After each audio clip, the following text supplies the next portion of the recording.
You're at 109 right now. You're at 109 right now. So I'm reading this book. I bought this book in Colombia in 2018. Paola Moreno, El Poder de lo Invisible.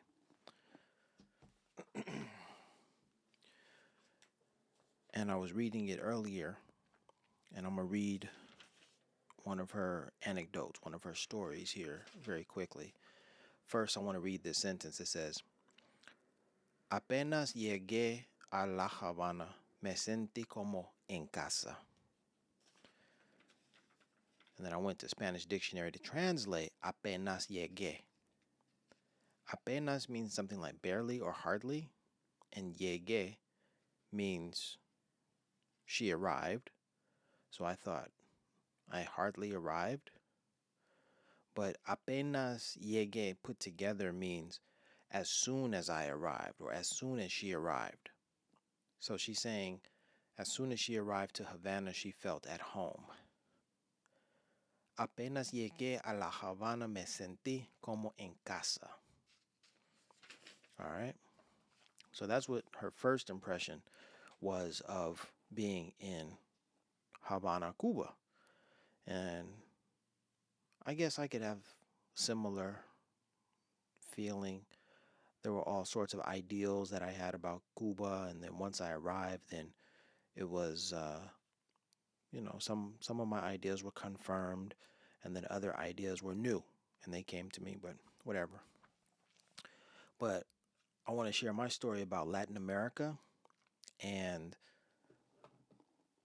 I'll share it after I read her experience, Paula Moreno's experience. Okay. All right. So it goes.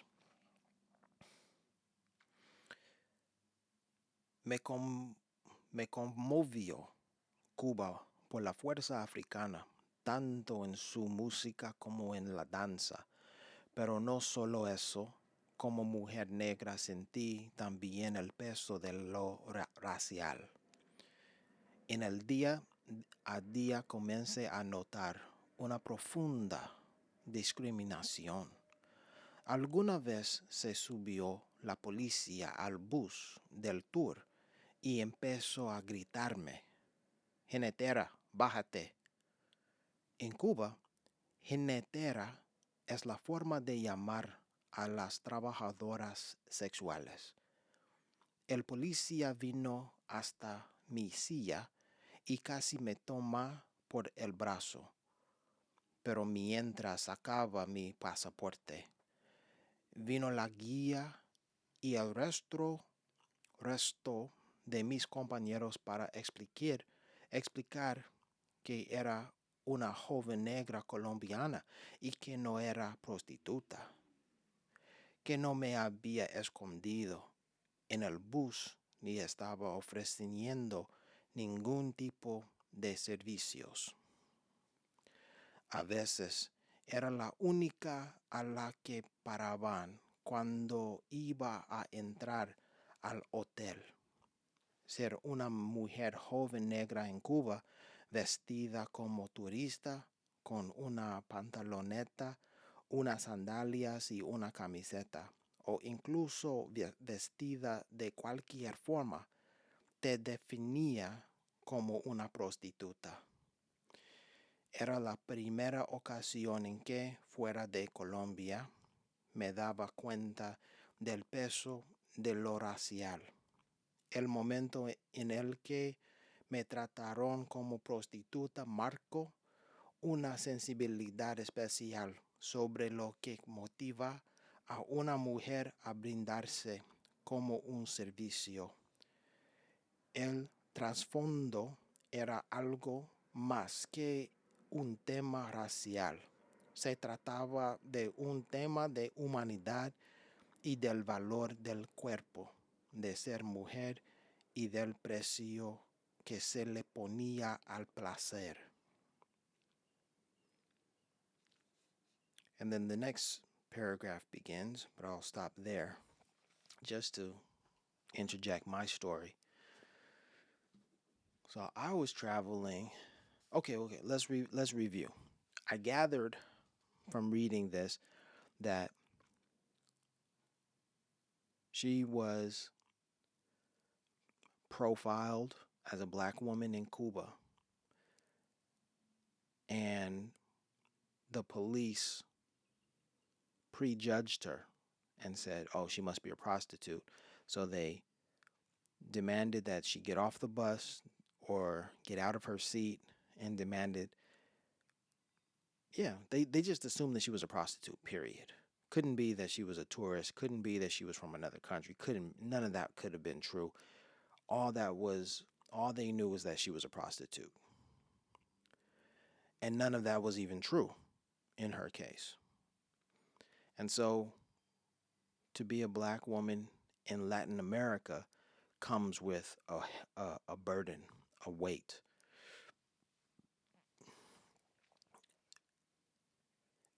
And then in my case, personally, I was traveling on the bus. I was in Costa Rica, and I was traveling alone. People got on the buses, got off the bus at various stops, but I was traveling the long distance from the city of David to Panama City. And so there was a black man, a black Costa Rican man, who boarded the bus, and he happened to sit next to me. Now, I think before he chose to sit next to me, I think there were other Costa Ricans of lighter complexion who boarded the bus, and they chose not to sit next to me. And then this black Costa Rican man comes on board. He's a young guy, probably my age, maybe a year or two younger or older. Um, and he sits down next to me with no problems whatsoever. And I think nothing of it. I'm just like, okay. I think in that moment, I'm pretty sure I thought about it and I was like, those other white Costa Ricans didn't sit next to me, but the brother did. Hmm. And I didn't speak in Spanish. I didn't speak to him, or I didn't, my Spanish wasn't up, still not really up there. So I couldn't, really converse.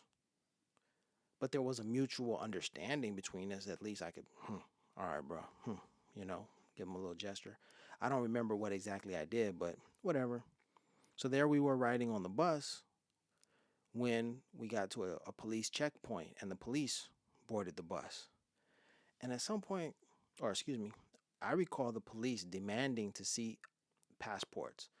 They, I couldn't, they didn't say it in, maybe they said it in English, I don't remember. But from what I gathered from what they were saying, they were like, hey, we're on this bus. It needs to be a safe ride. We're coming around. We're checking passports. I figured they were going to walk up and down and check everyone's passports. They didn't. They walked up, they walked back. They walked down the aisle and looked at everyone. And then they came back up the aisle. Just before exiting, they stop at our row, the lone Negroes on the bus. You knew where this story was going already, right? And we were the only ones they demanded to see our passports, or from whom they demanded to see passports. We were the only people. So I'm like, oh, I'm not about to have any problems in Costa Rica. I'm an American.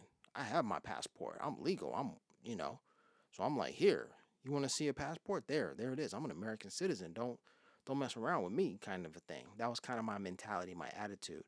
Like, my paperwork is straight.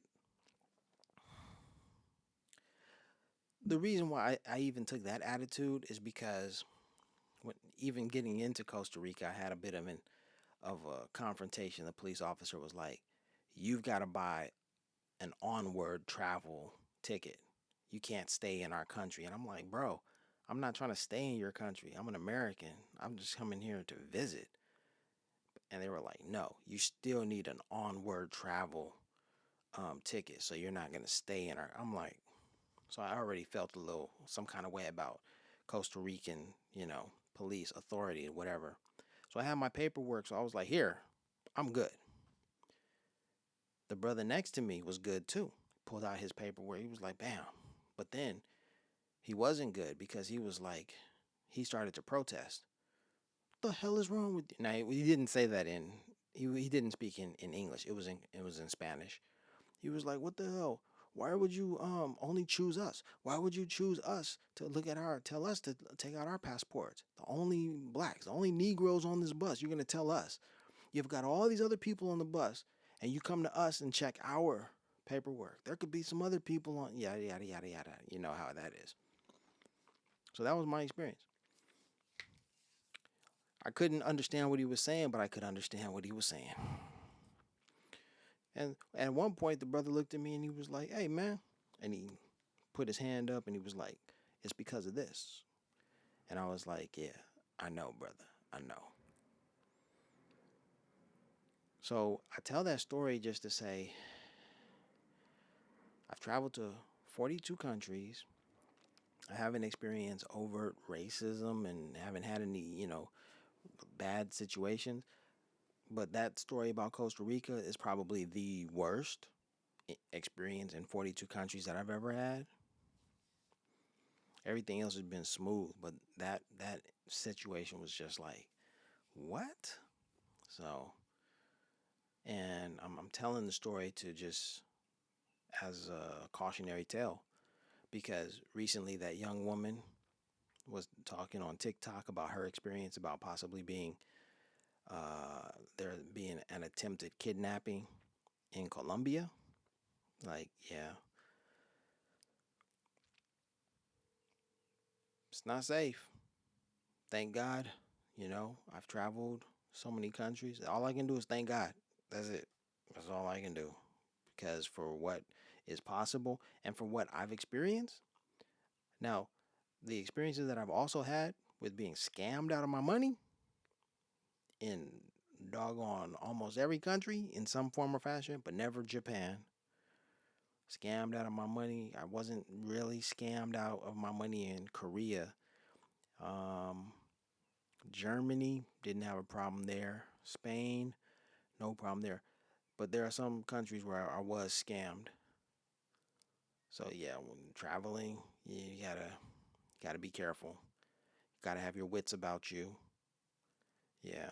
And don't just it's too much to even say, what not to do and what to do and whatever. Just gotta be very, very careful.